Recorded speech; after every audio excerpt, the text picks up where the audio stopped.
Hi friends, అందరూ ఎలా ఉన్నారు? చెప్పాను కదండి, క్షేత్రపాలక శిల అది అయిపోగానే ఇంకా రిటర్న్ అయిపోయాము. ఒక గంగమ్మ గుడికి వెళ్తానని చెప్పాను కదండి. మా వీధిలో డౌన్కి అయ్యి ఇంకో గంగమ్మ గుడి అదండి. ఇది శ్రీ పాచికాల గంగమ్మ గుడి అంటారండి. ఇది తిరుమలలో, ఇది గ్రామ దేవతల్లో ఇది ఒక దేవత గుడి అండి. చాలా ఉన్నాయండి, చెప్పాను కదా మీకు. బాగుంటుందండి ఇది కూడా గుడి. మీరు వచ్చినప్పుడు ఖచ్చితంగా విజిట్ చేయండి. జపాలి, ఆకాశగంగా, పాపినాశం ఇవి కాకుండా ఇవంతా అయినాక ఇవి కూడా నేను చెప్పినవి చూడండి. మొన్న కూడా నాగల తీర్థం చెప్పాను కదా, అది అయిపోయినాక ఇది పాచికాల గంగమ్మ గుడి. చాలా బాగుంటుంది, ఖచ్చితంగా వచ్చి విజిట్ చేయండి. ఇంకా ఉన్నాయండి గంగమ్మ గుళ్ళు, నేను పెడతాను.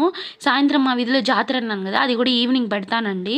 ఇది ఇప్పుడు ఇక్కడ వచ్చాము ఆఫ్టర్నూన్ లంచ్ చేసి. చాలా బాగుంది గుడి.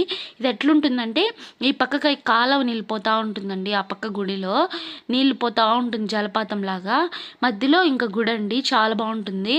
ఈ గుడిలో ఏమంటే పసుపు కుంకం, చేతికి కట్టుకునే కంకణాలు, ప్రసాదము అవంతా ఇస్తారండి ఈ గుళ్ళో.